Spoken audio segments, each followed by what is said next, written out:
Le royaume de Gur, le royaume de la bête.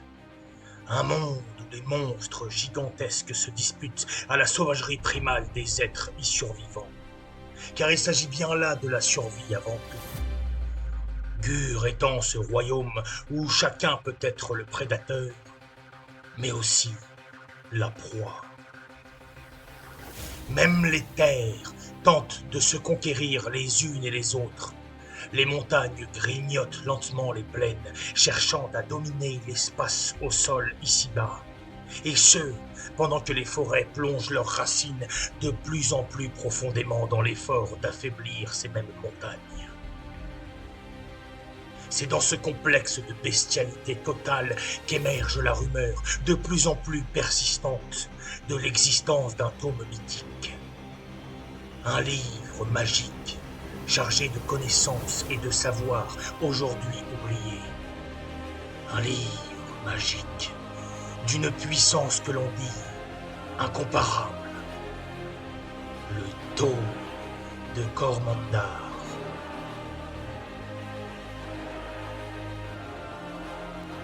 Les Askurgan Troublés, race ou forme de vampires adaptés à Gur, ont eu vent de l'hypothétique existence de ce puissant tome. Et s'il y a bien quelque chose qu'un Askurgan exemplaire comme Yokura Sekuchi souhaite, c'est l'opportunité de démontrer sa valeur martiale. Accomplir ce périple et repousser tous les dangers pour trouver ce livre pourrait apporter plus de connaissances quant au baiser du sang et ses implications.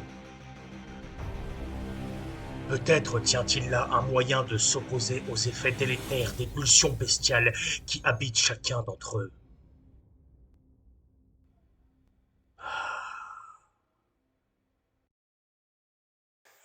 Salut camarades Wargamer, bienvenue chez moi, bienvenue dans mon antre, bienvenue dans la cave à skiff. Aujourd'hui, on commence la campagne, donc première partie, premier épisode sur la campagne. Alors avant de commencer, j'ai 2-3 petites choses à vous dire au sujet de cette campagne. Première chose, c'est que plutôt que de jouer une campagne avec 5 fois la même partie, 5 fois les mêmes bandes qui s'affrontent, on va plutôt suivre le périple de 2 bandes de façon assez distincte, et puis elles se rejoindront sur la dernière partie. Le deuxième point pour cette campagne, on ne jouera pas les règles de campement.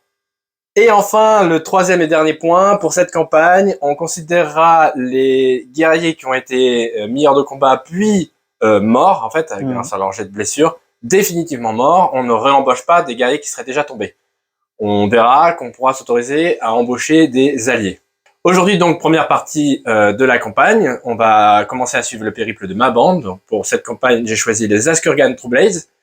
Et pour la première partie, ils vont faire la rencontre des Idonettes qui seront joués donc par Elsaz. Avant de commencer la partie, bien entendu, on vous présente les 2 bandes. C'est parti. Alors, moi pour ce scénario, je jouerai les Idonettes, l'antagoniste de cette partie, pour vous planter un peu le décor, hein, vous resituer. Les Idonettes ont fait un raid, on a massacré un petit village de pêcheurs, on revient, on a pillé, on a fait ce qu'il fallait, on retourne vers la mer, sereinement, on chantonne, tout va bien. Et donc pour l'idée, cette bande d'Idonettes, ni plus ni moins que le King lui-même, donc je jouerai la Killian King. Donc c'est une très grosse figurine, hein, sur Warcry, on en voit pas beaucoup. Là c'est une figurine qui fait 305 points, il cogne très fort, il bouge très bien, il cogne très fort, et globalement son bonus, c'est de taper encore plus fort. Il sera accompagné de 2 Isharan, donc j'aurai un premier Isharan sous le render. Alors lui, sa petite aptitude, c'est très rigolo, c'est que sur un 3+, il va empêcher une unité adversaire de faire un mouvement ou de désengager. Ça peut être très intéressant. Et le deuxième Isharan, ça sera un Tidecaster qui, quant à lui, il sélectionne une unité à 12 pouces et lui en retire un à la caractéristique d'attaque. Plutôt globalement des bonus défensifs. Et pour accompagner tout ce beau monde, donc on va les considérer un petit peu comme les gardes du corps, la garde rapprochée de la Killian King, j'aurai 2 Namarti River, donc avec 2 Namarti Thrall avec donc des épées, et accompagnant chacun des Isharan, j'aurai un Namarti River cette fois-ci. Voilà. Globalement, les bonus de cette armée, celui qui est le plus intéressant, c'est si, entre guillemets, on charge une de mes unités et que j'ai un autre combattant dans les 3 pouces de cette unité-là, globalement, je pourrais interdire l'attaquant d'attaquer cette unité pour le prix d'une réaction. Ok, de mon côté, donc comme je vous le disais, je joue une bande d'Askurgan Trueblade, c'est la bande qu'on va voir évoluer tout au long de cette campagne. Alors, une bande d'Askurgan Trueblade, c'est une bande déjà toute construite par l'éditeur Games Workshop, donc c'est une boîte que j'ai montée telle quelle, il n'y a pas d'ajout et rien de particulier, il y a quelques petites options qui se détachent en fonction du montage qu'on peut faire dans la boîte, mais rien de très compliqué.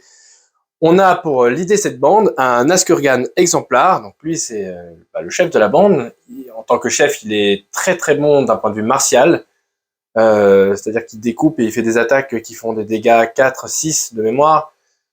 Voilà, il est costaud, il y a pas mal avec son épée, ça va être sympa. Ce leader-là est accompagné de 2 de ses combattants d'élite, que sont les Askurgan ascétiques. Alors il y en a un qui est avec une masse, donc c'est celui qui tape à portée 1, mais avec des dégâts un peu supérieurs. Il y en a un autre avec une espèce d'épée montée sur une espèce de hampe. Donc lui, il a une portée améliorée, mais ses dégâts sont un peu moins bons. Donc, dans les 2 cas, ça reste quand même des guerriers qu'il faudra considérer. Accompagnant cette triplette de guerriers plutôt compétents, on a en plus de ça un Curse Blood. Donc le Curse Blood, c'est la grosse bête. En gros, c'est le vampire qui a cédé en fait à ses instincts bestiaux et qui donc se transforme en une espèce de monstre mi-loup, mi-chauve-souris, un peu indéfinissable, mais voilà, c'est quand même très stylé. Donc le Curse Blood, il est plutôt cool parce qu'il encaisse vachement bien, c'est celui qui a le plus de points de vie, c'est celui qui bouge aussi le mieux, et c'est celui qui a aussi une aptitude qui permet justement d'ignorer les réactions faites par l'ennemi. Donc ça pourrait être intéressant pour éventuellement contrer l'impossibilité de taper des idonettes, tel que l'a présenté Quentin tout à l'heure. On a à côté de ce Curse Blood, on a un Paria. Donc le Paria, justement, c'est l'inverse du Curse Blood, ou en tout cas c'est un Curse Blood qui a réussi à récupérer de son état bestial. Le Paria, c'est un profil un peu particulier dans le sens où c'est peut-être le plus faible de la bande. Alors à voir, il a son petit familier qui peut empêcher un désengagement. On va voir d'un point de vue tactique comment il peut se présenter. Et pour finir cette bande, donc, j'aurai 3 acolytes. Alors mes acolytes se distinguent en 2 groupes. On a 2 acolytes qui sont équipés de Throat Taker, coupe-gorge peut-être en français. En tout cas, c'est des espèces de lames accrochées à des espèces de cordes. Donc la portée est vraiment très intéressante puisque je pourrais taper avec à portée 3. Le dernier acolyte, donc, il est avec une épée, un falchion. Portée 1, et les dégâts sont peut-être un peu plus... Il y a plus d'attaques de mémoire, je crois, et les dégâts sont un petit peu plus stables. Voilà, donc on va voir comment ça se comporte, les Askurgan. Ça va être la première partie que je joue avec eux, finalement. Moi, ça m'a l'air d'être assez fort. Après, j'ai l'impression qu'il n'y a pas beaucoup d'attaques. C'est pour ça, d'ailleurs, que sur mon leader, comme trait héroïque, puisqu'on a le droit de le faire au début d'une campagne, on rajoute un trait héroïque et un niveau de renom, je lui ai rajouté le trait héroïque qui permet d'avoir une attaque supplémentaire, ce qui passera donc de 3 à 4 attaques. Parce que vu les attaques qu'il a, de toute façon, lui rajouter une attaque, c'est quand même vachement intéressant. On va voir comment ça se comporte, cette bande, sur cette campagne. On va voir si j'arrive à ne pas avoir trop de morts à la fin de la partie. La présentation des bandes est faite, on va pouvoir se lancer et commencer la partie sur le déploiement. Je vous présente tout ça, et puis on se revoit une fois que le déploiement est terminé. Les Askurgan surprennent un raid des Idonettes sur un village côtier. Ils décident d'attendre le crépuscule pour tenter une embuscade. Les Idonettes sont une cible intéressante, dès lors qu'ils commenceront à se replier. La partie d'aujourd'hui se jouera avec la condition de victoire couper la tête. Il faudra abattre le leader adverse. Afin de pimenter un peu le scénario, décision est prise de le limiter à 4 tours. En péripétie, la carte crépuscule est tout indiquée pour ce scénario. Le soleil tombe et la visibilité sur le champ de bataille avec. Et enfin, une carte de déploiement maison a été dessinée pour représenter l'embuscade tendue par les Askurgan, qui attaqueront groupés sur le flanc droit, alors que les Idonettes éparses devront patienter le tour 2 pour profiter de l'intégralité de leur force. Et voilà, fin du déploiement, on a posé toutes nos figurines sur la table. Donc c'est Quentin qui a commencé, il est le défenseur, en tout cas fluffiquement il était sur la plage avant moi. Donc vas-y, voilà, on suit la logique du scénario. Donc là, on s'imagine bien le roi qui rentre chez lui joyeux, heureux, accompagné, donc comme je le disais dans la vidéo dans la présentation des armées, avec ses 2 gardes du corps. Pour l'instant, il se doute de rien. On rappelle que on a tiré l'aléa crépuscule, donc on s'imagine la nuit qui progressivement tombe, et le roi rentre chez lui sans se douter de ce qui l'attend. Et oui, parce qu'à côté de ça, les vampires Askurgan ont repéré justement donc cette bande d'Idonette en train, un peu séparée, en train de retourner chez eux après avoir fait leur raid. Donc le déploiement des Askurgan est un peu plus déjà fixé, on va dire. Ils sont déjà tous sur la table, alors que les Idonettes arriveront à partir du round 2 de ce côté là-bas et sur toute la plage. En fait, c'est des renforts qui reviennent après avoir été prévenus qu'il y avait un petit peu des problèmes. Le roi tardait. Voilà. Donc grosso modo, moi j'ai mis un groupe là avec un ascétique par ici, avec 2 acolytes. J'ai mon leader qui est ici, il est caché, ou en tout cas protégé par deux figurines devant lui, le Paria et le Curse Blood. Et enfin un autre groupe là-bas, un peu plus petit, puisqu'on garde la règle quand même d'avoir des groupes à peu près équivalents. Ben c'est parti, on va pouvoir se lancer sur le tour 1, c'est l'initiative. Allez, initiative du round 1, c'est parti pour toi. L'invité qui lance en premier. De toute façon, voilà. Moi, j'ai un double et 4... Ah non, j'ai 2 doubles et 2 simples. Ouais, c'est bien ça. Alors, oui, bah, c'est sympa parce que les Idonettes, avec des doubles, uniquement en round 1, ils peuvent gagner un mouvement supplémentaire, un mouvement bonus de la valeur du double. Là, globalement, je gagnerai un mouvement de 6 et de 5. Ça veut dire me jeter comme un zinzin en plein milieu. Je suis pas sûr de m'en servir. Mais bon, ils ont le mérite d'exister, quoi. Yes. Allez, à moi de jeter l'initiative. Moi, j'ai pas de mouvement particulier avec mes doubles, mais j'ai d'autres choses à jouer. J'ai un joli triple. Ouais, le triple, c'est intéressant. Et puis, j'ai 3 simples. C'est moi qui ai le plus de simples. Je vais parler en premier pour savoir qu'est-ce que je fais de mon joker qui est ici. Et je réfléchis. Donc, ce dé joker là, je vais le conserver pour le tour suivant, ou les tours suivants, on verra. Donc, je vais le poser dans mon pool par ici. Que fais-tu du tien ? Moi, comme je disais, je ne m'en sers pas. J'ai déjà 2 doubles et je pense que je ne m'en servirai même pas. D'accord. Voilà. Je me réserve pour la suite. Oui, je pense que même moi, mon triple sur le premier tour, il ne sera pas vraiment utile. Mais bon, on sait jamais. Ouais. On verra ce que tu fais avec tes valeurs de mouvement, etc. C'est donc moi qui ai l'initiative, c'est moi qui vais commencer de jouer. Première activation, je vais activer cet acolyte-là avec le coupe-gorge et je vais lui faire un double move. En fait, il va faire 5 par là et puis 5 par là. En fait, il va contourner l'espèce de jeté qui est là. Mon acolyte a bougé, je lui mets un petit token pour signifier qu'il tu me donnes envie de me jeter quand même. Qu'il est activé. Voilà, il a déjà envie de se jeter. Reste avec nous, Quentin, ne te jette pas, c'est pas une bonne idée.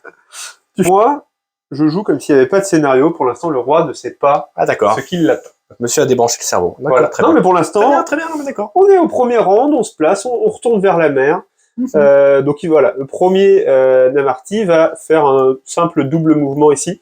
Il tape à combien ton kilo stick ? À 3 pas. À 3 pas. Et oui. Il bouge de combien ? Et il bouge de 5. 5, donc ça fait 8. Et ben écoute, je vais pas, voilà, je vais éviter d'offrir un coup gratuit. Il va se mettre ici. Voilà. Il va vers la mer et tout va bien pour lui. Très bien. Alors, ce que je vais faire maintenant, c'est qu'en effet, tu as un mouvement de 16, mais moi, je vais déplacer mon Curse Blood. Le Curse Blood, c'est celui qui bouge le plus dans ma bande. C'est celui qui bouge à 6 au lieu de 5. C'est pas mal du tout. Je vais faire pareil, un petit double move. L'idée étant de se placer pas trop mal. Alors, je vais quand même pas me mettre à 12 de toi. Hop, histoire de te forcer à faire, ou de claquer ton aptitude, ou de faire un mouvement. Je vais me mettre plutôt par là. Paf, voilà. En faisant un double move, c'est très largement suffisant. Donc lui, il bouge de 6. Donc 6 et 6, 12. 6. Et il a une portée de 1. De 1. Oui, pareil, avec ses griffes. Voilà. Bon, là, il est hors de portée. Et pareil, moi, je vais amener le deuxième garde du corps un peu plus de 7 et un peu plus de 8 de l'autre. Donc, on va dire à peu près par là. Il surveille les alentours. Et pareil, il est tellement sur son petit nuage qu'il ne se doute encore de rien. Oui. Bah alors ça a beau être le crépuscule, je veux dire la nuit est en train de tomber, ils se doutent de rien, Non mais on s'imagine les vampires un peu silencieux, ils tendent leur embuscade, moi je vais vers la mer, il y a le bruit des vagues, les coquillages, tout ça. Pour l'instant, c'est un peu idyllique pour les Idonettes. Ouais, d'accord. Ils ont fait un bon raid avec beaucoup d'âmes à apporter. C'est des gens heureux là. Les Namarty vont pouvoir survivre. Faut les laisser profiter. Quelques dizaines d'années. Les vampires sont des gens lugubres, sinistres. Je ne te permets pas. On va bouger ces petits ascétiques là Et on va le faire fermer la porte là pour les futurs qui vont Il arriver. bouge de Donc, combien? il bouge de 5, donc tu peux aller jusqu'à 10, tu vas le mettre dans le petit trou là. Tac. Allez, hop. Merci monsieur. Je lui mets un petit token pour la forme. Tac. Voilà. Et puis bah moi dans la foulée, hein, rien de surprenant. Il va juste faire un simple mouvement ici et voilà. Il a le chemin qui a été ouvert par ses gardes. Il avance sereinement. Ok. Et voilà, ça sera la fin de mes activations pour ce round 1. Ok, donc en ce qui me concerne, ce qui me reste à faire là, j'ai encore beaucoup d'activations. Il n'y aura que du mouvement. Je vais pas forcément tout montrer. Je vais les déplacer et ensuite je vous dirai ce que j'ai fait. Voilà, tous les mouvements côté vampire ont été faits. On joue à Blood Bowl. Hein, on a fait une cage. Voilà, et l'idée étant d'empêcher l'accès trop rapide, surtout au King. Mais aussi, pourquoi pas au Thrall, il pourrait éventuellement se glisser là-dedans et me faire des petites bêtises. On a quand même cet acolyte-là qui essaie de prendre les choses par le flanc. Et donc tous les autres qui se sont ralliés autour de leur exemplar. Exemplar qui est quand même assez libre derrière d'aller tanner quelque chose qui pourrait passer à sa portée. Voilà, et bien ça clôture le tour 1. Donc c'était pas un tour 1 hyper fantastique, hyper intéressant, mais c'est un tour de placement. On va pouvoir enchaîner illico sur le tour 2. C'est le tour numéro 2. Tout à fait. Et oui, tu vas donc lancer tes jets d'initiative. Allez, là maintenant on commence à vouloir du double. Allez, Ce qui est très bien avec les parti. lunettes, c'est que toutes les actions bonus c'est des doubles. Donc moi je veux juste des doubles. Du double, du double, du double. Et ben voilà, j'en ai 2, c'est déjà merveilleux. Un double 1, un double 4, on est bon. Ouais. Tout simple, très bien.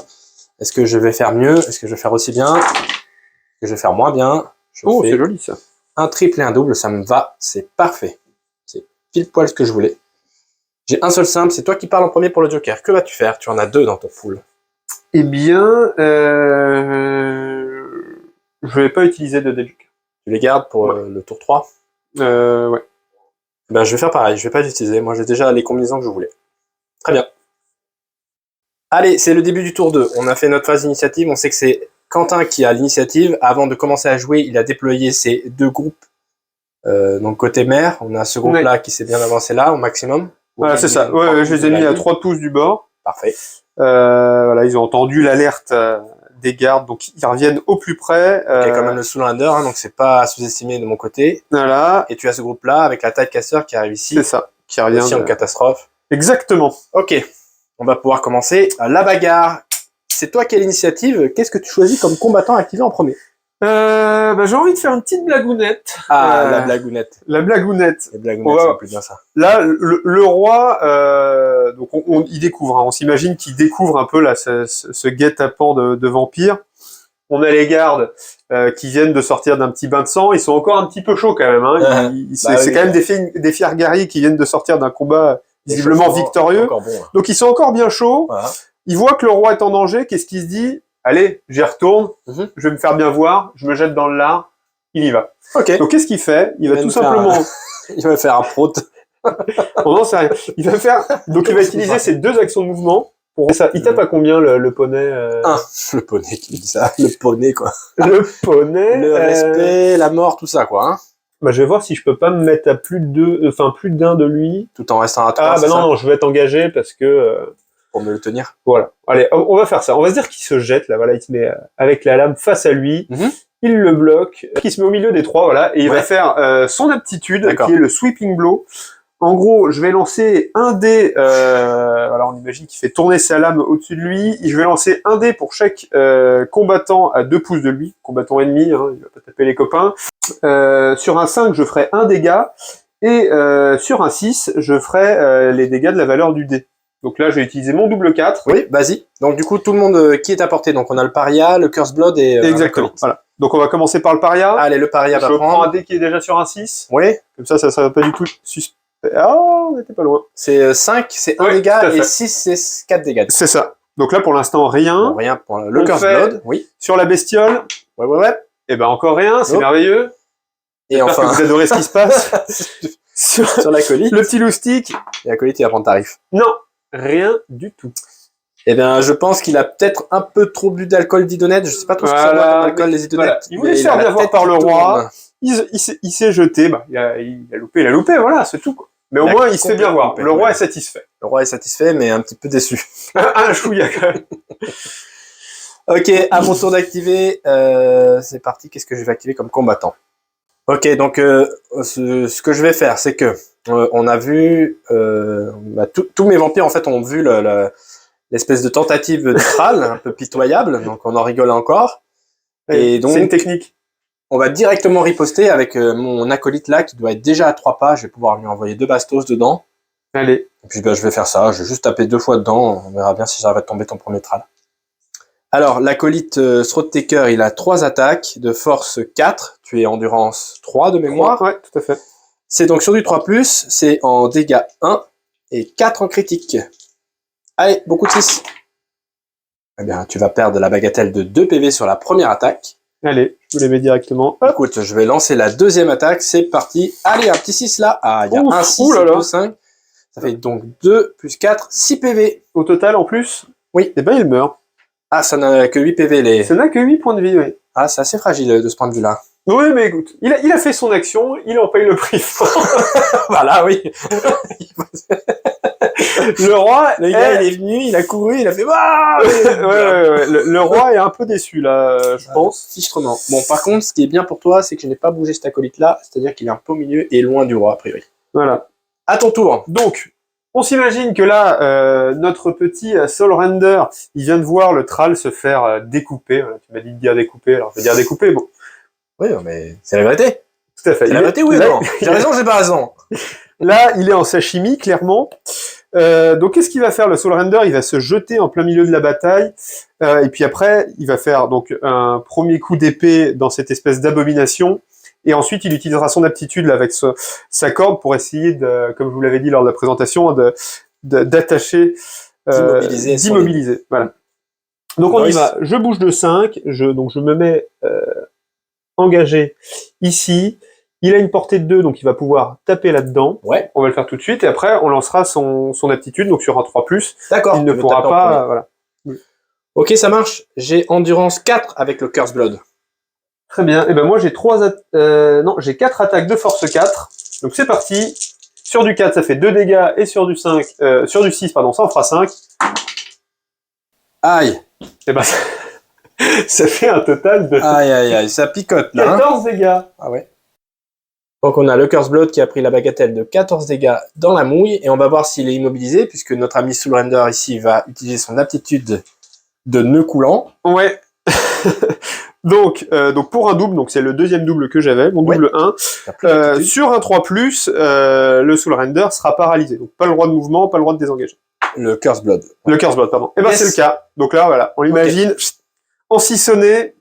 Voilà, c'est ça, il peut pas bouger, c'est comme une espèce de filet. Ouais. Donc je mets un petit jeton à côté pour signifier qu'il est coincé. Et moi je mets ça. Sans réfléchir, je vais directement décider d'activer ici mon ascétique, qui doit être directement à portée 2. Largement. Je peux taper dedans, hein, c'est pas une attaque de tir, c'est une attaque de mêlée, même si elle est à portée 2. C'est ça. Et donc je vais pouvoir bêtement jeter des dés pour essayer de tomber le Soul Render, ou en tout cas lui faire aussi mal que lui m'a fait bobo. Je vais claquer mon aptitude, par contre, je vais claquer mon triple, puisque l'ascétique est éligible à la frappe parfaite, qui me permettra en fait d'avoir des critiques qui proqueront sur du 5 au lieu du 6. Très bien.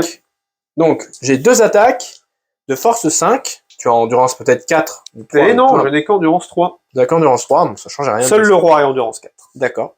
Donc c'est du 3+, 2 dégâts en nominal, 5 en critique, et on se rappelle que les 5 ou plus font des critiques. Allez. Et c'est pour toute l'activation? Oui, c'est jusqu'à la fin de l'activation. Donc c'est les 2 attaques. Pas désagréable.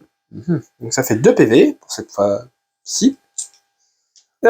Et la deuxième attaque. Alors attends, il est sorti du... Dommage, c'était un joli 6. C'est un joli 6. Et ben ça te fait encore 2 PV. 4 PV. Tant pis. C'est un peu raté tout ça, hein. 4 PV seulement. J'ai pas su répondre aussi efficacement. Mais bon, on va dire que pour l'instant, tout va bien. À ton tour. Alors, pour cette troisième activation, du coup, l'archer, voyant que son maître Isharan est un peu en danger, là, il commence quand même à être très entouré, il va venir tout simplement faire un premier mouvement pour se mettre à ses côtés, et puis voyant que la créature est ficelé. Il se dit, bon allez, c'est le moment ou jamais de lui décocher une flèche. Donc il va lui prendre, il prend son arc, il a 2 tirs, de force 3, dégâts 1, on prend. Sur un 6, c'est quand même 3 dégâts. Oui, je suis endurance 4. C'est parti. Bah, ça fera 4 dégâts. Les idonettes sont chanceux. Ça picote. Alors on avait 14 dégâts, donc tu me dis C'est 18. en plus ça fait 18.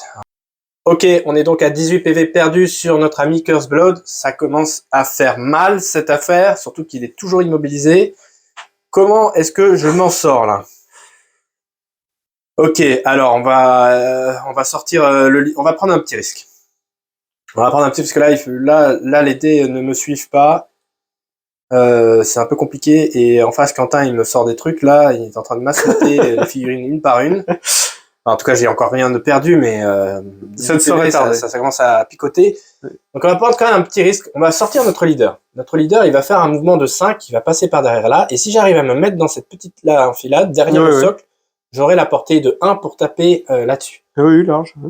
Où est le risque? Le risque, c'est que lui, le king vienne se mettre ici dans le petit trou et puisse me taper. Bon, il tapera une fois. Je pense que je peux résister une fois. C'est pas le genre du roi. Tu me fasses un quadruple ou je sais pas combien de 6. Bon, voilà. Je pense que j'ai 5, ça devrait être bon. Hein. Je ne mesure pas, mais après, ça doit être bon. Oui, large. Je peux me mettre là. Et là, je suis à portée 1 du Soulander, donc engagé. Je vais pouvoir faire une attaque. Et du coup, je vais claquer mon double. Un double. Rajouter une attaque. Comme ça, j'aurai pas 3, mais pas 4, mais 5 attaques avec ce profil-là. Pourquoi 5? Parce que j'en ai 3 de base dans mon profil, plus 1 avec le trait héroïque, et là, je viens de claquer un double, l'aptitude universelle, qui me donne plus d'une attaque. Force 6, mais on s'en fiche, du coup, ça va blesser sur du 3. Ouais. 4 dégâts en nominal et 6 en critique. Allez, il me faudra au moins 2 6 et quelques réussites à côté, et je pense que j'arrive à te faire voler ton Soulrunner. Mais non, il a 22 points de vie. Il a 22 points de vie, moins 4. Voilà, il en reste 18. Ouais. Allez, triple 6, on en parle. Ben voilà, t'as fait un joli triple. Abonnez-vous. Je suis quelque peu chafouin. Un 3+, je suis pas capable d'avoir au moins 4 réussites. C'est combien de dégâts? Ça fait 8 PV, hein, l'affaire là. C'est 4 dégâts. 4 dégâts chacun? 4 dégâts chacun. Ouais.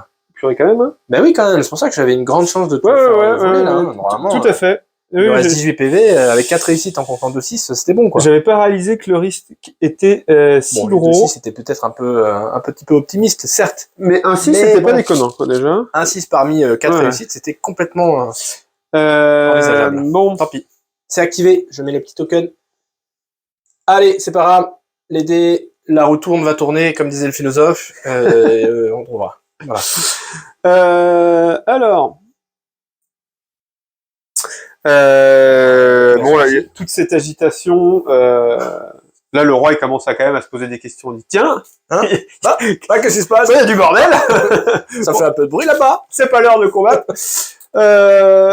Mais bon, il est encore un peu dans les vapes, il est encore un peu dans l'euphorie. Il commence à se ressaisir, mais heureusement que ses fiers guerriers sont un peu plus réactifs et sur le qui-vive que lui.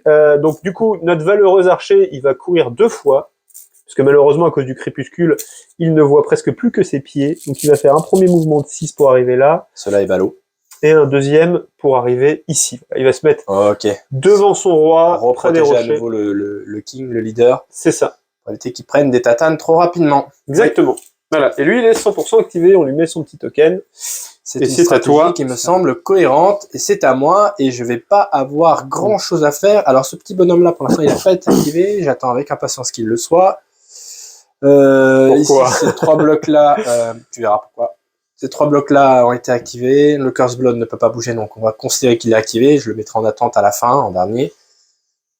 Éventuellement, il me resterait le Paria, qui pourrait faire peut-être une petite blagounette. Est-ce que je l'envoie dans la mêlée en me disant que ça te donne des choix?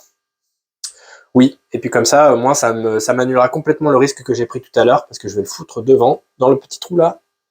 Je vais le mettre là, donc je vais faire un petit mouvement avec le Paria, et puis je vais aller taper. Et puis, écoute, je vais continuer à taper sur ce satané Soulrunner. Donc là, j'ai que 2 attaques. Hein. Le Paria, il n'a que 2 attaques de force 5, certes. Dégâts 2 en nominal et 5 en critique. Allez, c'est du 3+. Il faudrait au moins que je les réussisse toutes les deux. Et s'il pouvait y avoir un 6 qui traîne, ça serait quand même assez chouette d'avoir un 6. Ah, quand même, merci, quoi. Alors, ça te fait 7 PV en moins. Aïe. Il lui en reste plus que 5. Voilà, je suis content. Ça y est, la retourne à tourner. La retourne à tourner, c'est ce qu'on disait. Hop. Pour des prévisions de qualité, abonnez-vous. Très bien, à ton très tour. bien. Qui vas-tu activer? Donc il te reste ce Thrall-là, le King bien sûr, et puis l'attaque Caster à l'arrière. La taille de caster, bah écoutez, Que vas-tu faire? Là, ça se complique. Là, on a quand même, un de nos élites qui est un peu pris d'assaut. Mais bon, on reste les idonnettes. C'est un prêté pour un rendu, hein, parce que tu m'as légèrement pris d'assaut mon gros machin. Mais je l'ai pas tué. Eh ben moi non plus. Mais tu m'en as tué. Ouais, bon, enfin bon, lui c'était le clown de la bande. Hein. C'est le crétin. Eh ben, figure-toi que des clowns, on en a pas qu'un seul. Ah, qu'est-ce qu'il va lui faire? Non, bah Il va les c'est jeter. simplement la Tidecaster qui va faire un mouvement. Alors elle bouge combien la choupette? Elle bouge de 5. Elle va faire 2 mouvements. Choupette.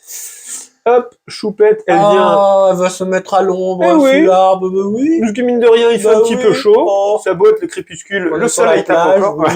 oui. Oui. Et voilà, on se met à l'ombre de l'arbre et puis on se C'est rapproche bon du dans le roi. royaume de Gur. Il fait bon vivre. C'est bon, vive. On est mieux dans la mer quand même, hein, dit-elle en pensant, en se mettant sous l'arbre. Voilà. Donc, alors ça, c'était ton action, ça. Voilà. Bah, on a quelques guerriers qui planent un petit peu, qui sont un peu des poètes, quoi. Oui, d'accord. Bon, allez, ok. C'est à mon tour. Je vais faire un double move avec ce petit acolyte-là. On va le faire venir se positionner... bah écoute, on va le positionner engagé avec le petit river là. Hop, en le mettant plutôt comme ça, devant. À ton tour, j'ai fini mon activation ici. Allez, c'est à ton tour d'activer un combattant. Que choisis-tu de faire?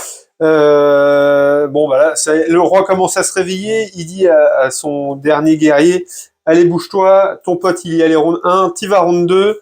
Alors, il parle pas en ronde, hein, c'est très bizarre sur un champ de bataille. Mais, globalement, il lui dit, allez, tu te bouges, tu vas au devant. Donc, qu'est-ce qu'il va faire? Il va aller se mettre par là. Parce que je me dis, voilà, ça va créer un petit embouteillage. Il reste quand même indirectement à protéger le roi. Et en même temps, il a une portée de 2, donc il peut en profiter pour... Ah, ils ont une portée de 2, les tralles de Ouais. base.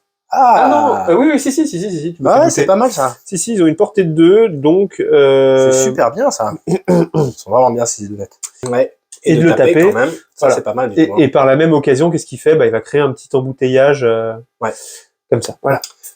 Très très cool ça. Et c'est parti. Donc, allez, vas-y, il tu tapes. a 3 attaques de force 4. J'ai endurance 3 avec les acolytes. Tu Donc, peux y ça aller. sera sur du 3. ou plus.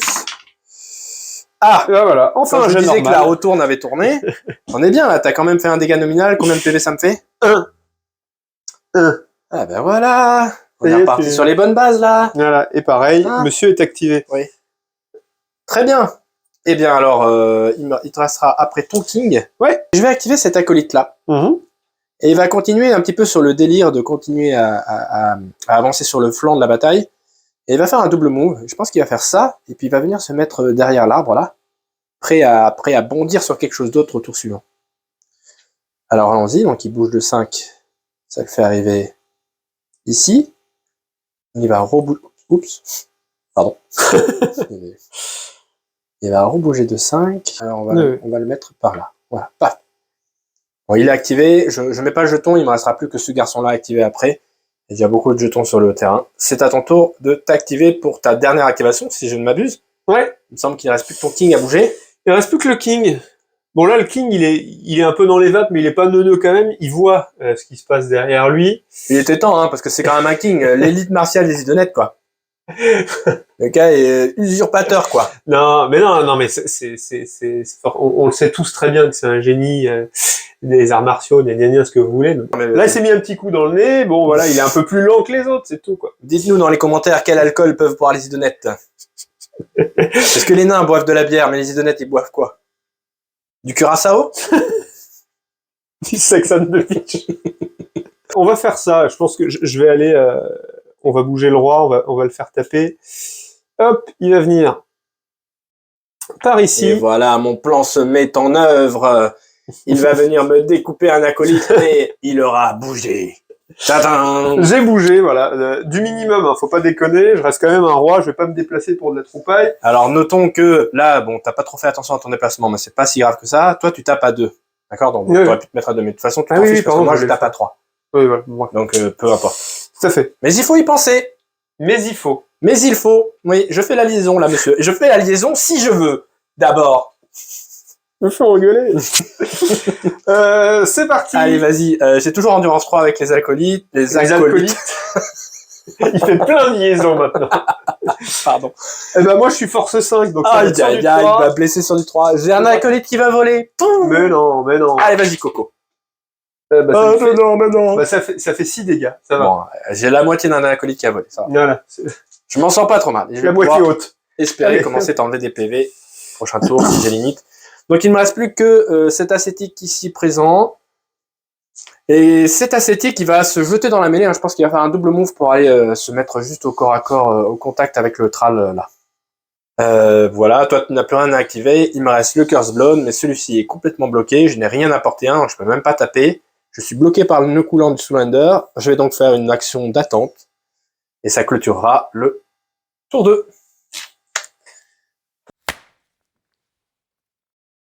Allez, c'est le début du tour 3. On peut bouger la face du dé Allez, bleu. paf. Paf, paf. Je me suis rajouté mon petit dé de joker supplémentaire, donc on est à 3 chacun, puisqu'on Ouais. s'en est pas servi. Alors, c'est parti pour le jet d'initiative. Comme d'habitude, c'est Quentin qui commence. C'est parti. Allez. Alors, j'ai un double et 4 simples. C'est pas terrible. C'est pas terrible, mais avec tous les Mais c'est jokers pas que tu as, tu vas Oui, pouvoir ouais. bâtir la suite que tu veux. Hein, Exactement. a priori. Oui, c'est à moi de lancer les dés. Je te regarde là, mais hop. Moi aussi, j'ai 3 jokers. On n'en a pas utilisé depuis le début du tour. Moi, j'ai déjà 2 doubles, donc c'est bien. J'ai 2 simples. C'est toi qui parles en premier. Que fais-tu de tes 3 Ok. jokers? Alors, je vais en utiliser un pour me faire un double 6. Oui. Et un autre pour me faire un 2 et avoir toujours 4 simples. Je vais être sûr d'avoir l'initiative, je prendrai pas le risque. D'accord, ouais. Parce que moi, j'avais 2 simples, donc éventuellement, j'aurais En pu tout cas, ça t'en troller. fait utiliser 2 aussi. Ça. Voilà, mais dans l'idée, moi aussi, j'ai 3 jokers. J'ai 3 jokers et je vais vraiment maximiser le nombre de mes combinaisons, là. J'ai besoin d'un triple. Mettons que c'est un triple 6, je m'en fiche de la valeur, j'ai pas d'aptitude qui utilise les données de valeur. J'ai besoin, puis j'ai besoin après de double. Non, j'aurais besoin d'un autre triple, c'est quand même pas mal, quitte à le jouer après en double, je m'en fiche. Donc je vais tripler le 1 là. Puis je vais me faire un double, hein, double 4, très bien. Voilà, donc j'aurai donc 2 triples et un seul simple. Donc c'est toi qui conserves l'initiative. Tant Ouais. pis, c'est un petit risque que je prends de mon côté, mais c'est toi qui as l'initiative et il te reste un joker dans ton pool, comment il ne m'en reste plus. Donc Voilà. on aura 2 pour le dernier tour et moi j'en aurai qu'un. Qu'est-ce que tu veux faire en premier? Bon, bah je pense que mon seul render, ça va être certainement être son Ouais. dernier round, donc je vais l'activer forcément Forcément. en premier. Il a une portée de 2, donc il peut taper. Il va taper le Curse Blood encore? Ouais, hein, je pense Ok. qu'il va finir de lui faire sa fête, Ouais. idéalement. Hein. Donc c'est parti. Il a quand même 4 attaques de force 4. Donc la première activation, c'est la première attaque. Je suis endurance 4, moi de mon côté. Alors ça en fera qu'une seule, Ah, 2 ça me dégâts. fait plaisir. Bon, 2 dégâts quand même. On est à J'aurais- 20 dégâts, il lui reste 5 PV au garçon. Aïe aïe aïe.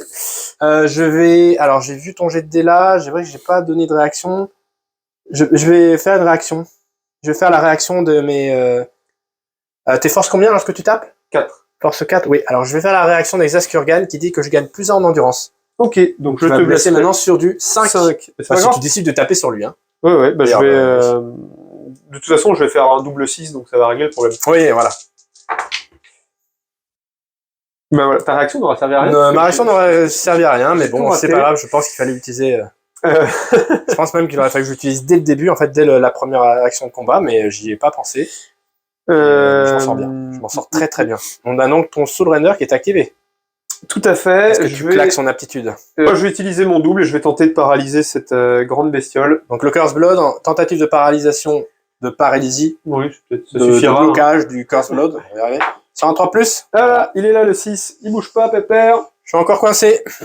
Encore un tour où le Curse Blood ne fera absolument rien. Bon, il aura fait une petite réaction là, mais bon. Pas Le Soul Render va partir dignement, je crois. Et oui, alors, et maintenant, le Soul Render, avec qui je le fais partir, en fait, c'est là la question. Et je pense que... Alors, tu l'as très légèrement bougé, mais hop. Je triche très Ouais, légèrement. c'est- C'est très discret. Oui. Je vous conseille vraiment d'y aller peu de par à coup. C'est pour ça aussi que je lui donne mes dés quand il joue avec moi. Hein, parce que s'il ramène ses dés en bois, Là, c'est moins discret, par contre. c'est moins discret, mais il y a beaucoup trop de 6 quand même et c'est très suspect. C'est pas vrai, hein, je déconne. Ah, la réputation. Regardez cet homme. La réputation qu'on lui forge. Non, je triche. Donc je vais tenter des petites attaques avec mon acolyte. Écoute, je vais claquer un double pour qu'il ait plus une attaque. Je vais juste vérifier la règle pour vérifier que c'est plus une attaque à la prochaine ou pendant toute l'activation. Point de règle vérifié, c'est jusqu'à la fin de l'activation. Donc je vais donc claquer mon double 4 et j'aurai donc pas 3 mais 4 attaques sur les 2 attaques qui vont arriver. 4 attaques de force 4, sur de l'endurance 4, c'est du 4+. Ouais. Quand je blesserai, je ferai un dégât en nominal, 4 en critique. Est-ce que tu as une réaction de quelque chose à déclarer? Non. Alors c'est parti, c'est du 4 ou plus, et allez, du 6, c'est vraiment très intéressant les 6 là. Ah, il y a un 6 et un 1, un 4, donc ça fait 5 points de vie pour l'instant. Quand même, hein. Ouais. Il en reste donc beaucoup, 30. 28, 30, il a 35 de base, c'est ça? 35, ouais. Donc il lui en reste 30. Allez, c'est parti, encore 5 PV, je serai vraiment très satisfait. Et voilà. Je pense qu'on va s'arrêter là. La satisfaction n'est pas tout à fait atteinte. Tu regrettes mes dépipés maintenant, hein. Ouais, peut-être que je vais prendre tes dés en bois aussi. Ouais. Bon, bah tant pis, 5 PV arrachés. Alors maintenant, voilà, le roi a tout le loisir de s'activer peut-être plus tard dans le tour, ou le faire tout de suite comme il veut, mais je pense que c'est pas intéressant de le faire maintenant. Non, ça va être ce petit archer qui est pareil et dans la mêlée, donc je lui donnerai pas un 4e round. Donc il va s'activer et taper sur le petit loustic déjà amoché, je pense. D'accord, l'acolyte ici qui a perdu un PV. Ouais. Il y a le paria aussi à porter a priori. Ouais, mais le paria... Sachant que les deux ont endurance 3. Endurance 3, et il a combien de points de vie ce petit 18 PV le paria et 12, donc 11 l'acolyte. Je vais les faire ici. Ouais, d'accord. Allez. Ça te donne une chance derrière de le tuer avec le tral. Yes, on y va. Alors, allez. Première activation. Alors attends, du coup, première activation, je ne vais pas faire de réaction. Je t'en prie, tu peux faire petite attaque, je suis endurance 3, vas-y. Hop. Bah, ça fait 3 points de vie. 3 points de vie, ça marche. Ok. En deuxième... Non, je vais pas faire de réaction, je pense pas que tu me le tues. Grosse erreur. J'avais raison. Ça fait 5 P de vie en tout. Ça fait 5 PV. Est-ce que c'est pas ce que j'avais dit que je ferais? C'est exactement ce que tu avais prévu, comme quoi tu lis bien la stat. Bravo, bravo. Voilà, magnifique. On a donc ton river ici activé. Alors pareil, du coup, je pourrais m'en occuper, mais plus tard. Là, ce qu'il faut, c'est que j'essaie de me débarrasser de Stral, et je pense que c'est complètement à la portée de ce garçon-là, qui a chargé, et qui en plus, pour vraiment maximiser l'impact, va claquer le triple 1, pour faire une frappe parfaite. On rappelle que frappe parfaite, ça me permet de proquer les critiques sur du 5 au lieu du 6. Il a seulement 2 attaques, mais de force 5. C'est donc du 3+. Je proc du critique sur du 5+. Est-ce que ça fait combien de dégâts Ça fait 2 dégâts normal et 5 en critique. Je crois que les critiques, donc du coup, arrivent sur 5 ou plus. Est-ce que tu veux claquer une réaction? Non. Pas de réaction? Pas de réaction. C'est parti. Ah, un critique, ça fait 5 PV. Il lui reste plus que 3. Deuxième attaque, réaction.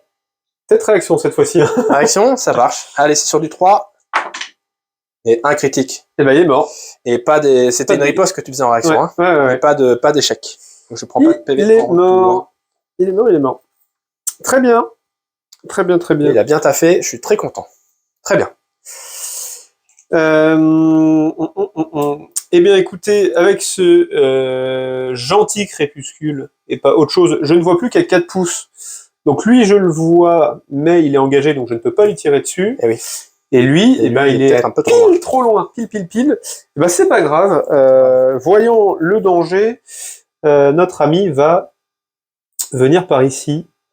Corps à corps. Voilà, ça c'est de l'idonnette que j'aime. Le but étant de protéger le roi à tout prix. Oui. Donc tu te mets à un des deux, si j'ai bien compris. C'est ça. Donc sachant que donc l'acolyte ne s'est pas activé, là c'est que oui. Voilà. Je suppose que tu as tapé dans l'acolyte. Exactement. J'espère le tuer, sinon l'acolyte là, il va faire une réaction du coup. Je pense que si tu le tapes dessus, il va se mettre la réaction des Askurgan, il va se mettre plus 1 endurance. Il va donc endurance 4.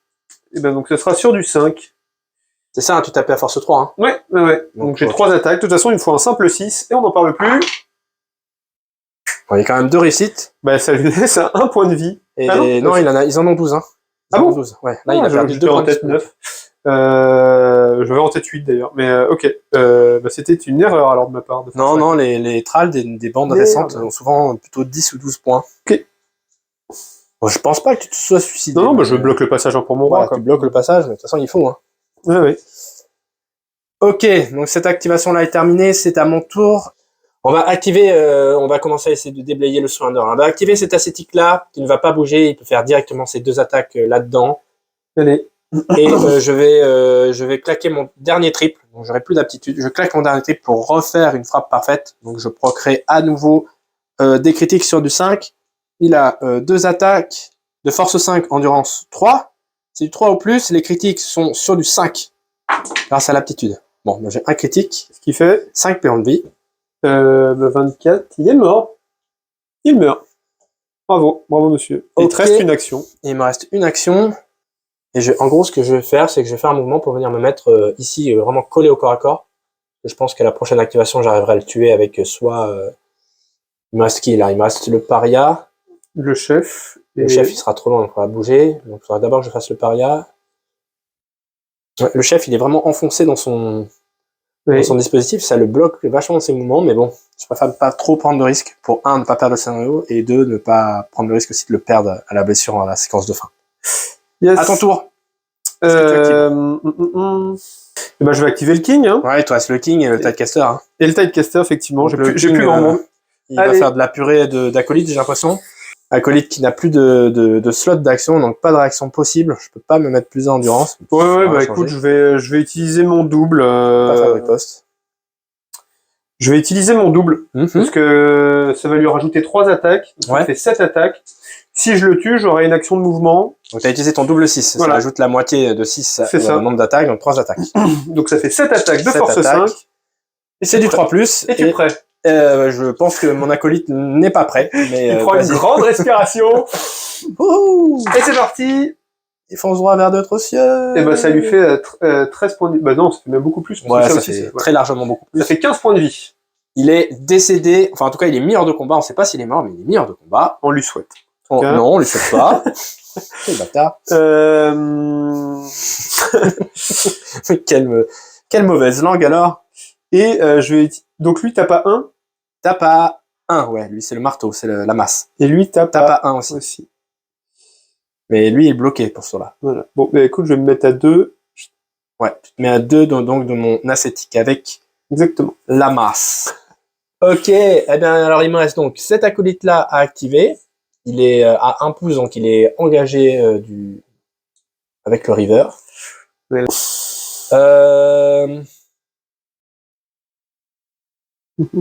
Ouais, je vais essayer de me débloquer là mes forces vives là en essayant avec lui, comme il tape à 3, d'essayer de toucher le river ici. Ouais. Sachant que le river n'a pas perdu de PV. Hein. Non, lui... Mais il en a que 8 virtuellement. Donc, voilà, si j'arrive à faire sur les 2 attaques, si j'arrive à faire 1-6 à chaque attaque, je suis bien. Je te le déboîte, a priori. Effectivement. Allez, c'est parti, c'est le coupe-gorge. J'ai pas d'aptitude à jouer, j'ai plus de dés. C'est de la force 4, endurance 3, donc c'est du 3 au plus. 3 attaques, 1 dégât en nominal, 4 en critique. C'est parti. Ça te fait 2 PV pour l'instant. Ouais. Il en reste 6. Il va falloir s'employer sur la deuxième attaque pour essayer de le tomber. Allez. Oh, on a vu les 6. Ouais, on a vu les 6 qui se sont bataillés. Bah, je t'en ai encore 2 PV. Donc ça fait 4 au total. Sur toute l'activation. C'est à toi. Eh oui. Eh oui, oui. Oui, hein. Écoutez, j'ai pas grand chose à faire. Non, mais honnêtement, la Tidecaster, elle voit que ses petits copains sont massacrés par des vampires un peu chaud bouillants. Et d'un autre côté, elle est bien à l'ombre. L'enfer. La glandeuse. Non, je pense qu'il faut que je l'avance pour anticiper les prochains tours un peu de fête, là. Mais je l'avance dans quelle mesure, sachant qu'elle risque de prendre de sacrés baffes très prochainement, quoi. Elle va se mettre par là. Hop. Alors attends, est-ce que je réfléchis 2 petites secondes. Au max, je pourrais l'amener là, pour qu'elle soit à 4 de là. Mais toi, ça fait qu'après, t'es très proche. Non, je vais la laisser là, dans les 4. Ça suffira. Ça suffira. Ok, voilà. Se mettre clairement dans les jupons de son patron. Hein. Exactement. Nice. Voilà, elle fait qu'une action de mouvement, et puis après j'attends, elle est 100% active. Donc pour moi, c'est tout bon. Ok, donc moi il me reste 3 figurines à activer. Il me reste une action sur cet acolyte là, parce que j'ai fait une réaction. Le paria est full, le leader est full, et bon, le Curse Blood, bah, il va bien se faire foutre encore ce tour-là. Très bien. Il se dépatouille encore dans les cordes de la petite. Alors sachant que lui est tout neuf, il a encore rien perdu, mais c'est lui qui est un peu amoché à moitié PV, donc je vais tenter de refaire la même chose que ce que j'ai fait avec l'autre acolyte, mais avec la dernière action de cet acolyte là, et taper dans le river ici. Alors, il tape avec son glaive, donc là, il n'y a que 2 attaques de force 5. C'est de dégâts 2 en nominal, donc c'est un peu mieux, et c'est du 5 en critique. Allez. Un 6, c'est une réussite, et on n'en parle plus. Voilà. Presque, mais pas tout à fait. Si, 3, ça marche, pardon. C'est combien de dégâts? Dégâts 2. Dégâts 2. Et ben il lui reste 2 points de vie. C'est encore à toi. Tu peux... Bah, du coup, celui-là est full activé. Oui. Voilà, il me reste plus que le paria. Bah, le paria est à portée. Donc, le paria, ici, va taper dans le river ici, et lui enlever probablement ses 2 derniers points de vie. En tout cas, je l'espère. Je pense. Hein. Première attaque, c'est 2 dés de force 5, donc c'est 3 ou plus. Dégâts 2 en nominal, 5 en critique, ça fait 4 PV. Allez! Voilà. Et en deuxième attaque, donc ce qui est pas mal là, c'est que j'ai enlevé la moitié de la bandidonnette. En termes de points de gloire, et ben, ça fait 1 point de gloire en plus pour moi à la fin de la partie. Il me reste une action à faire sur le paria. Et ben je vais... Alors ce 8 là, c'est pour moi, hein, c'est mon acolyte là. Tac. Je vais faire un petit mouvement, je vais me mettre à plus de 2 du roi quand même. Ils sont obligés de faire un petit mouvement pour venir me taper, mais pas trop loin, comme ça je peux essayer de le choper au dernier tour, parce qu'on se rappelle que le but de la partie, c'est quand même de mettre hors de combat le leader adverse. Il me reste juste mon leader. Donc on va juste faire un petit mouvement là, et on va tout miser sur le tour 4. Et voilà, je pense que ça clôture là le tour 3. C'est le début du tour 4. Allez, on est reparti. Vous connaissez la chanson. Initiative de Zaza. C'est parti, go! Il y a plein de doubles. J'en vois un. C'est le contraire. En même temps, j'ai plus beaucoup de figues, donc ça me sert à rien d'avoir... Il te restera quand même 2 jokers pour tenter d'améliorer ça. Moi, je n'ai qu'un seul joker, c'est celui qu'on me donne ce tour-ci. Donc débrouille-toi avec ça, Cyril. Très bien, j'ai un double, 2 doubles. Bah écoutez, moi je suis content. J'ai un double et j'ai un triple, je suis content. Hein. Dans mon setup, c'est très bien ça. J'ai 2 simples, toi tu as plus de simples que moi. C'est toi qui parles en premier. Que vas-tu faire de tes 2 jokers? Eh ben, je vais me rajouter un double 6. Et je vais me rajouter un simple 4. Comme ça, je suis sûr d'avoir l'initiative. De toute façon, moi, avec le peu qui me reste, un double me suffit. Hein. Ok, donc l'initiative, je la récupérerai pas. Donc moi, ce que je vais faire... Eh ben, je vais me faire un triple. Je vais me faire un triple. Je disais que j'avais un triple tout à l'heure, mais non, je l'avais pas nativement. Je l'ai grâce à mon joker. J'ai un triple et un double. Donc le triple, c'est pour la frappe parfaite, essentiellement. Ok, tu as plus de simples que moi. C'est toi qui as l'initiative. Quel guerrier vas-tu activer en premier? Je pense que le roi va prendre les devants, là. Il voit que ça se complique, il va montrer l'exemple. Donc, qu'est-ce qu'il va nous faire? Il va bouger de 10. Et il va venir me mettre un hors de combat sur le Curse Blood, vous allez voir. Hop. Il va se mettre au plus loin, par contre. À 2, évidemment. Voilà, hop. Ça, okay, oui, il se trimballe avec ses... Alors, on va retirer tous les tokens, là, parce que là, tout le monde est chaud patate pour la bagarre. Ouais, c'est vrai. C'est le dernier tour, les amis. Que va-t-il se passer sur ce dernier tour? Ah, vous le saurez après avoir regardé l'entièreté de cette vidéo. C'est beau. Et donc, du coup, je me suis rajouté un double 6 que je vais utiliser tout de suite. Qui te donne donc 3 attaques supplémentaires. Voilà. Donc, j'aurai un total de 7 attaques. Tu tapes à force 5, si je me rappelle bien. Exactement. Tu vas taper une seule fois. Je vais donc faire une réaction. La réaction des vampires qui va me donner plus d'endurance. Je vais passer endurance 5. Allez. Ça sera donc sur du 4 pour me faire bobo. Parti. Et voilà. Salut. Le Curse Blood est mis hors de combat. Et donc ça, c'est intéressant, parce que du coup, ça crée un peu la panique chez les vampires. On se pose la question d'aller sur le roi. On se pose pas vraiment la question, à vrai dire, là. Pourquoi? Parce que... Mince. En plus, ça match entre le jeu petit et le beau jeu. Pourquoi? Parce que l'objectif du scénario, c'est quand même d'aller chercher le leader, on est d'accord? Donc là, entre guillemets, tu l'as mis de côté. Certes, tu m'as tombé mon Curse Blood, donc je pourrais rien faire avec de la partie, c'est pas cool, mais c'est comme ça. Mais derrière, je vais avoir quand même tout un tas de choses qui vont venir essayer de te taper. Voilà, donc l'exemplaire qui est là, il se dit qu'il y a une belle opportunité. Certes, je vais devoir cramer la première action pour faire un mouvement. Hop, je vais me mettre par là. J'ai le choix, soit je me donne une attaque en plus, mais mes critiques seront sur 6, soit je craque mon triple et j'aurai un proc des critiques sur 5. Et je crois que c'est quand même mieux de faire ça. Je vais donc claquer mon triple, faire une frappe parfaite, J'ai mes 3 plus une attaque grâce à mon trait héroïque. Donc j'ai 4 attaques de force 6. Sur de l'endurance 4, c'est 3 ou plus. 4 dégâts en nominal, 6 en critique, et les critiques proc sur du 5. J'ai une seule fois ce jet de dés, s'il est bon, ça peut faire très mal. Il est plutôt pas mauvais. Ouais. Il y a 2 critiques qui vont me faire chacun 6, donc ça fait 12 PV de critique. Et ensuite, il y en a une réussite, ça fait 4 PV. Ça fait 16 PV en tout. Et B. Il lui en reste 16, il lui en reste 14. C'est à toi de t'activer. Ok, activation des idonettes. Alors, ce que je vais faire, j'ai en fait longtemps hésité à essayer de le ramener par là pour faire un barrage de son corps. Mais bon, avec une figurine, c'est compliqué. Voilà, et voilà, avec surtout les portées de ces attaques-là, ça va être très compliqué. Mais bon, je vais essayer d'empêcher que tout ce bloc-là s'active trop fort. Donc, ce que je vais faire, c'est je vais aller m'engager par ici. On va même le mettre là pour l'esthétique. Oui, parce que je pourrais pas être engagé avec lui, pardon. Hop. Donc on va se mettre là pour un peu d'une mise. Tu m'engages mon gros marteau là, c'est une bonne chose, je pense. Voilà, et du coup, comme j'ai une portée de 2, je vais pouvoir taper lui. Bon, alors là, du coup, je suis trop loin, mais bon, on imagine qu'il est plus par là, et qu'il va taper ce petit monsieur-là. Ok, d'accord. Voilà. Ok, on va te l'autoriser. Tu tapes donc celui qui est amoché, il lui reste plus que 4 points de vie. Bon, alors je vais claquer immédiatement une réaction pour me donner plus d'endurance, à moins qu'il me dise que c'est force 5 ton truc. Je suis force 4. D'accord, donc plus d'endurance. J'ai pas endurance 3, j'ai endurance 4. Donc, on sera sur du 4. Voilà, c'est simple. Soit il me faut 2 4+, soit un critique, et on n'en parle plus. Allez, c'est parti. J'ai le critique. Pile, ça fait 4 dégâts. Très bien.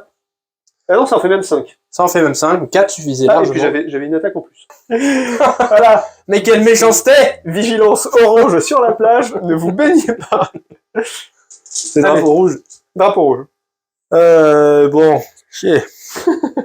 Chier, parce que du coup, là, ma tactique, mon truc tombe un petit peu à l'eau. La Tidecaster va claquer un double 1 pour faire une aptitude, nous en dit plus. Alors, elle a une petite aptitude, elle cible une unité à 12 pouces, alors là, avec le crépuscule, ça va être 4. Bon, bah 4, ouais. Tout le monde y est, ouais. Bon, on va dire que lui, à peu près, était bon dedans. Et bah, du coup, j'utilise mon double 1 et ça lui fait perdre une attaque. Ok, donc il va passer d'un admirable 2 à un formidable 1. Exactement. Superbe. On va activer cet ascétique-là, qui va faire son mouvement pour se mettre au corps à corps avec... bon, même pas besoin, je peux me mettre à 2. Voilà, je me mets par là, à 2, et je vais faire une attaque. Allez. J'en avais 2, j'en ai plus qu'une. Fais-moi rire. Je vais claquer quand même mon double pour en retrouver une deuxième. Plus une attaque sur mon profil. C'est dommage, j'aurais bien aimé plutôt taper à 3.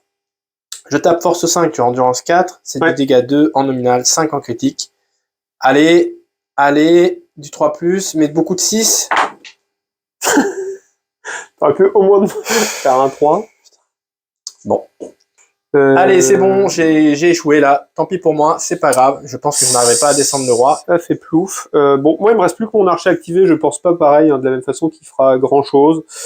On va l'activer sur l'un des deux. Je te laisse choisir et puis je lui ferai...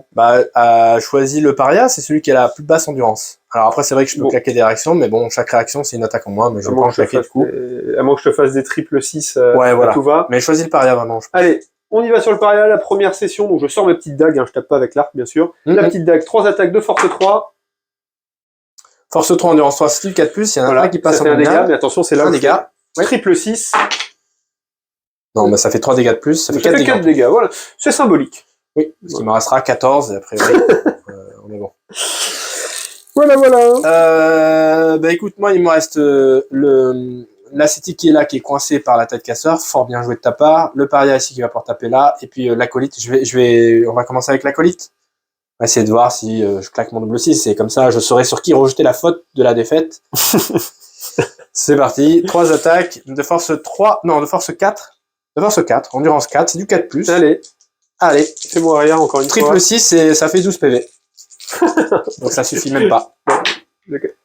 Et par contre, c'était force 4, ça fait 3, ça fait que 3 PV. Et ça fait que tu en as fait perdre 24 au total. Il lui en reste, 11, oui, ça. 14 moins 3, 11. Bon. Tu peux continuer de t'activer, moi j'ai tout fait. Allez, je vais jouer avec mon paria. Le paria qui va faire ses 2 attaques. Comme j'aurai rien d'autre à faire de la partie, je vais les faire ensemble. Normalement, il faut pas, mais bon, là, on peut le faire. Il n'y a plus de réaction. En fait, il n'y a plus de réaction, et puis même un mouvement ne me servira à rien. Donc je vais faire mes deux attaques ensemble contre le pauvre archer. Force 5, c'est sur du 3. Ben, il y a 3 réussites, ça fait donc 6 PV. Il lui restera 2. Et le dernier, l'ascétique avec la masse. Donc l'ascétique avec la masse. Bah écoute, on va Finir ce bras d'archer. Ouais, on va finir l'archer. Première attaque pour tenter de terminer l'archer. Force 5, 3 ou plus. L'archer est décapité. Donc voilà, il ne reste plus que le roi Deuxième attaque sur la tête caster. et sa Tidecaster adorée. Ah, bah, la tête caster elle prend 4 PV. Avant de retourner à l'eau, elle se prend une belle baffe. Une petite bafounette. Et voilà, et ça clôture la partie. Ça clôture la partie donc sur une égale, puisque ni ton leader ni mon Non. leader n'avons été détruits. On se retrouve les amis pour le débrief. Avant le débrief, je vais faire la séquence de fin. Ok, alors je vous fais la séquence de fin. La séquence de fin se décrit en plusieurs étapes. On va dérouler les étapes une par une. La première étape, c'est le gain de gloire. Ma bande ayant joué une partie de campagne, elle va gagner 3 points de gloire. Ça, c'est acquis. J'ai fait une égalité avec Quentin. Je vais donc remporter 1 point de gloire supplémentaire, ce qui m'amène à 4. Et en plus de ça, j'ai mis hors de combat plus de la moitié de la bande adverse. Je vais donc remporter 1 point de gloire supplémentaire, ce qui passe mon score à 5.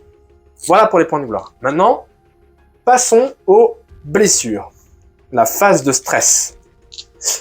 Pour les blessures, je vais prendre mes guerriers qui ont été mis hors de combat un par un, et je vais jeter un D66. Donc je vais commencer par ce petit acolyte-là avec sa petite épée. Je vais donc jeter un D66, le dé noir sera la dizaine. C'est un 43. 43, c'est une égratignure. Ce combattant ne subit aucun effet. Très bien. Celui-ci va pouvoir revenir dans la bande sans problème. On va maintenant lancer le dé pour cet acolyte-là, celui avec le Throat Taker. Le dé noir est toujours le dé de la dizaine. 25. Ah, voilà une première blessure. 25, c'est une perte de renom. Donc si j'avais du renom sur ce combattant, je perds 1 point, et s'il n'en a pas, il subit aucun effet. Je m'en sors bien. Il n'en avait pas. J'enchaîne avec le Curse Blood. Le dé noir, c'est toujours la dizaine. Je le lance. 24. Eh bien, c'est comme son copain, il perd un renom, mais comme il n'a pas de points pour l'instant, il ne subit aucun effet. L'étape suivante dans la séquence de fin, c'est le gain de renom. Je vais passer sur tous les guerriers un par un, et je vais voir s'ils gagnent un point de renom. Ceux qui ont été mis hors de combat vont gagner un point de renom sur un 6, ceux qui sont encore sur le terrain à la fin de la bataille vont gagner un point de renom sur un 5. Et je vais pouvoir choisir un guerrier de ma bande, je jetterai 2 dés pour ce guerrier-là. Et on va le faire en premier, ce guerrier-là, puisqu'on va choisir l'ascétique avec la masse. Il a fait du bon boulot, donc je vais essayer de le récompenser. Il est encore sur le terrain, donc c'est du 5 ou plus. Et ben il gagne aucun point de renom. On va ensuite passer au paria. 5 ou plus, il gagne un point de renom. Donc le paria a gagné un point de renom. Ensuite, l'acolyte qui est resté sur le terrain. Il gagne également un point de renom. Ensuite, l'ascétique avec le glaive, il est encore sur le terrain. Il gagne un point de renom également. Ensuite, nous avons le leader, donc l'exemplaire, toujours sur le terrain. Il gagne un point de renom aussi. Et enfin, les 3 qui ont été mis hors de combat, donc je vais commencer par le Curse Blood, c'est sur du 6. Non.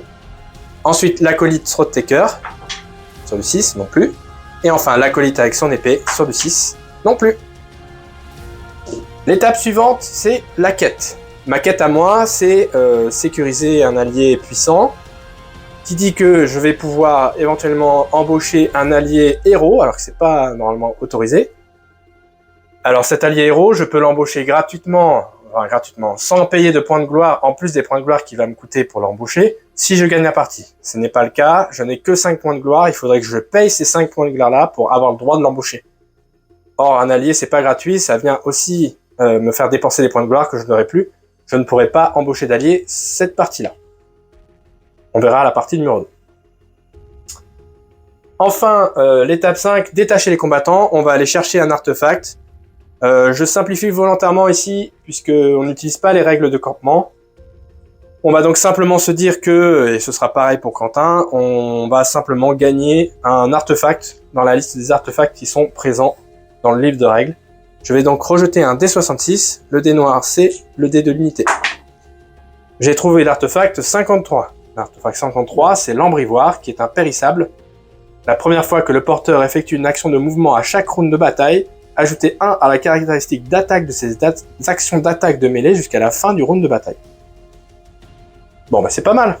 Du coup, et je pense que je le mettrai sur mon patron, ou sur un ascétique, on verra, j'y réfléchirai. Embrivoire, très bien.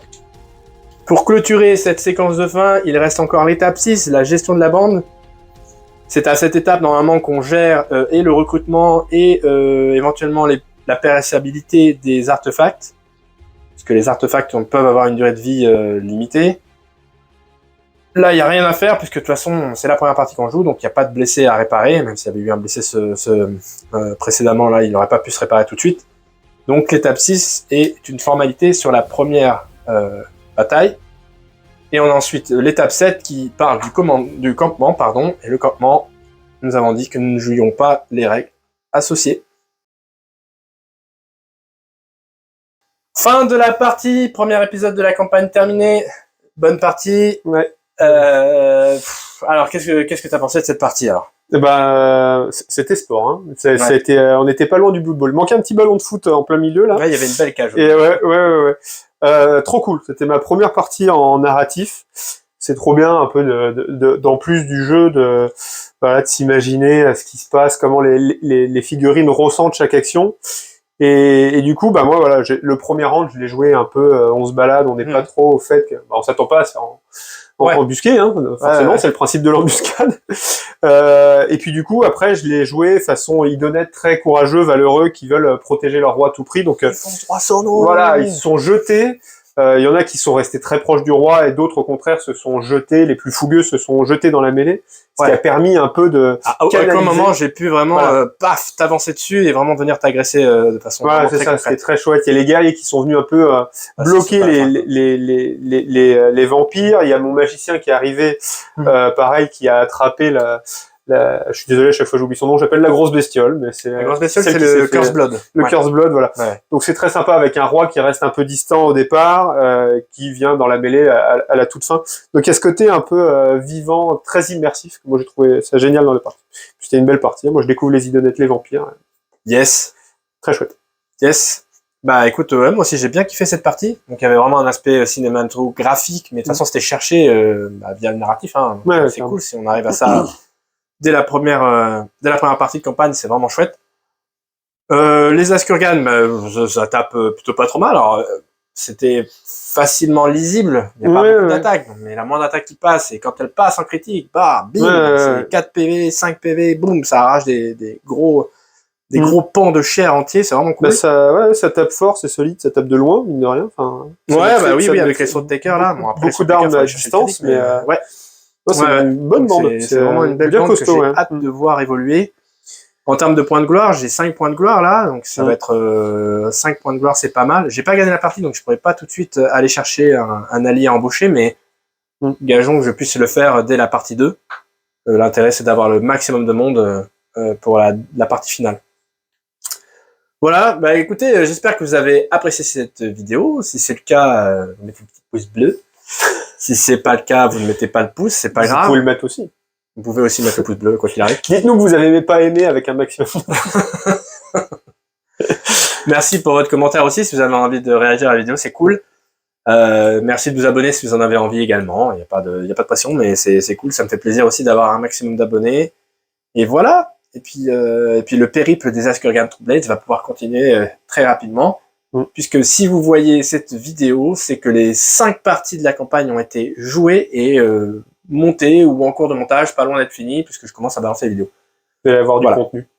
Il va y avoir du contenu sur la cave qui va arriver. Voilà, ça va vraiment être très très chouette, je pense. J'espère que ça vous plaît. Et je vous dis à la prochaine. Allez, à la prochaine les Wargamers, et puis portez-vous bien d'ici là. Salut!